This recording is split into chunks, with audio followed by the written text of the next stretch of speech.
हर खबर पर होगी आपकी पकड़। डाउनलोड कीजिए एबीपी लाइव ऐप।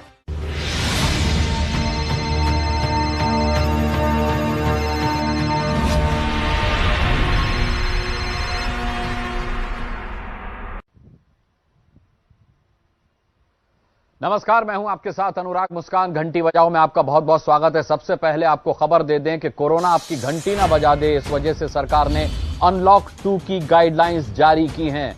अनलॉक 2 की गाइडलाइंस कामोबेश बिल्कुल वैसी ही हैं जैसी अनलॉक 1 की गाइडलाइंस थी, यानी स्कूल कॉलेज 31 जुलाई तक बंद रहेंगे। इसके अलावा मॉल बंद रहेंगे, जिम बंद रहेंगे, सिनेमा घर बंद रहेंगे। ये जो गाइडलाइंस हैं ये अनलॉक 1 की भी गाइडलाइंस थी और अनलॉक 2 की भी गाइडलाइंस बिल्कुल यही हैं। कुछ एहतियात बरतने के लिए कहा गया था। अगर आपको जाना है, अगर आपको मॉल जाना है जहां खुले, तो वहां किस तरीके से जा सकते हैं आप, किस तरीके से सोशल डिस्टेंसिंग आपको मेंटेन करनी है। तो अनलॉक 2 में भी यही निर्देश दिए गए हैं, यही गाइडलाइंस जारी की गई हैं, जिसमें साफ तौर पर बताया गया है कि जो पहले बंद था वो बंद रहेगा। कंटेनमेंट जोन में भी जिस तरीके के निर्देश थे वही निर्देश अनलॉक 2 में भी जारी रहेंगे। हमारे संवाददाता ओम प्रकाश तिवारी इस खबर पर हमारे साथ हैं। ओम प्रकाश, जिस तरीके से मैं अनलॉक 2 की गाइडलाइंस पढ़ रहा हूं, मुझे लग रहा है अनलॉक 1 की गाइडलाइंस के आगे लिख दिया गया है टू बी कंटिन्यूड। हाँ, बिल्कुल ऐसा कहा जा सकता है क्योंकि अनलॉक 1 और अनलॉक 2 की गाइडलाइंस में बहुत ज्यादा फर्क नहीं है। अनलॉक जो 2 की गाइडलाइन है, अनलॉक 1 में उनमें ज्यादा अंतर नहीं है, और जो अनलॉक 1 की गाइडलाइन थी केवल उन्हीं में से थोड़ा बहुत फेरबदल करके उनको अनलॉक 2 में डाल दिया गया है। केवल ये कह दिया गया है कि अब ये 31 जुलाई तक जारी रहेंगी। एक नई बात। दूसरी महत्वपूर्ण बात की जो रात का कर्फ्यू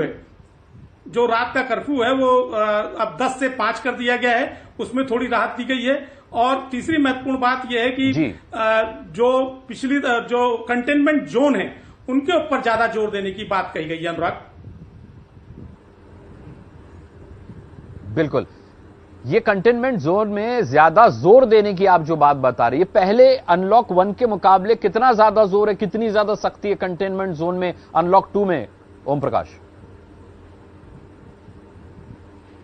देखिए, मैं आपको बता दूं कि अनलॉक 2 में जो है उसके पहले अनलॉक 2 इश्यू करने के पहले केंद्र सरकार ने, खासकर केंद्रीय गृह मंत्री ने तमाम राज्यों से बात की थी और संबंधित डिपार्टमेंट से भी बात की थी। और इस डिपार्टमेंट के दौरान अनेक लोगों की राय जानी गई थी। और जो दिल्ली में जिस तरह से केसेस बढ़े थे उसको देखकर ये निर्णय लिया गया था कि कंटेनमेंट जोन्स को जो है रीडिफाइन किया जाए। और उस रीडिफाइन को करने के बाद जो कंटेनमेंट जोन्स हैं अनुराग, उनकी संख्या बढ़ गई है। और इन जो जितने भी रिकंटेनमेंट जोन हैं उनको पूरी तरह से सील कर दिया जा रहा है। और वहां पर जो सुविधाएं, जो पहले वहां लोग बाहर जा सकते थे और तमाम तरह की और सुविधाएं ले सकते थे, वो तमाम सुविधाएं कर्टेल कर दी गई है। दूसरी महत्वपूर्ण बात यह है कि जो डोर टू डोर सर्वे है वो पूरी दिल्ली में एक साथ नहीं चलेगा, बल्कि जो कंटेनमेंट जोन्स हैं उनके मकानों में पहले डोर टू डोर सर्वे होगा और उसके बाद दिल्ली के अन्य स्थानों पर होगा। यानी जो कंटेनमेंट जोन्स हैं उन पर सरकार पूरी तरह से दिल्ली में खासकर फोकस रखना चाहती है। और उसका मकसद उनका केवल यही है कि जो दिल्ली में बढ़ते हुए केसेस हैं उन पर लगाम लगाई जा सके। अनुराग, मेरे पास कुछ मैसेजेस भी आ रहे हैं ओम प्रकाश। जानना चाहते हैं हमारे दर्शक आपसे कि ये अनलॉक 2 की अवधि क्या है? अनलॉक 2 की अवधि 1 जुलाई 2020 से शुरू होगी, जो 31 जुलाई 2020 रात 12 बजे तक प्रभावी रहेगी। अनुराग, 31 जुलाई तक अनलॉक 2 की अवधि रात 12 बजे तक प्रभावी रहेगी और उसके बाद सरकार तय करेगी ओम प्रकाश के अनलॉक 3 किन शर्तों के साथ, किन नियमों और निर्देशों के साथ लाना है।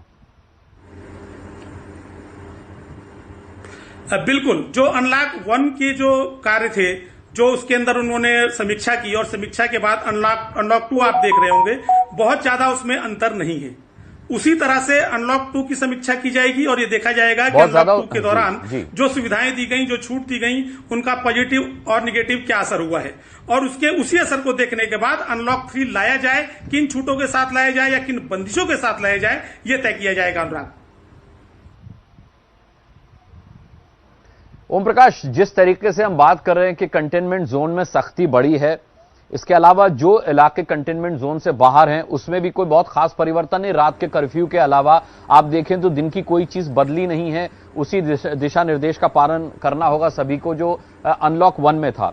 क्या यह माना जाए कि सरकार ने अभी बहुत ज्यादा ढील देने का रात के कर्फ्यू के अलावा इसलिए मन नहीं बनाया क्योंकि सरकार इस बात को मान रही है कि अगर वो ढील देती है तो मामला बिगड़ सकता है? क्योंकि जिस तरीके से खबरें आ रही हैं दिल्ली से, महाराष्ट्र से और देश के कुछ और हिस्सों से कि वहां पर लगातार कोरोना के मामले बढ़ रहे हैं। अब दिन के हिसाब से कोरोना के जो केसेस हैं वो पहले के संख्या से ज्यादा संख्या आ रही है। तो क्या यह माना जाए कि सरकार ने एहतियात बरतते हुए नियमों में कोई ढील नहीं दी है? बिल्कुल अनुराग, आप इसको कह सकते हैं कि सरकार अपनी तरफ से कोई ढील नहीं देना चाहती है। हालांकि अगर आप वास्तविकता पे जाएं, दिल्ली शहर पे जाएं, तो आप देखेंगे कि लगभग 30% लोग ऐसे हैं जो आज भी इन गाइडलाइंस का पालन करते नजर नहीं आते हैं। अगर आप बाजार में जाते हैं, आप जो है कहीं और पब्लिक सर्विस के स्थानों पर जाते हैं और खासकर जो राइडिंग्स करने वाले लोग हैं, आप देखेंगे ये लोग ना तो मास्क लगाते हैं, ना ही ये लोग जो है 2 गज की दूरी का पालन करते हैं। ऐसे में सरकार को ये लगता है कि अगर और ज्यादा छूट दी गई तो उसका दुरुपयोग किया जा सकता है। यही कारण है रात बेशक अनलॉक 2 में ओम प्रकाश सरकार को शायद यह भी करना चाहिए था कि जिन लोगों की आप बात करें जो दिशा निर्देशों का पालन ठीक से नहीं कर रहे उन पर भी सख्ती का कोई इंतजाम इसमें शामिल होना चाहिए था। बहरहाल आपने जानकारी दी, बहुत बहुत धन्यवाद ओम प्रकाश तिवारी इस अहम जानकारी के लिए आपका।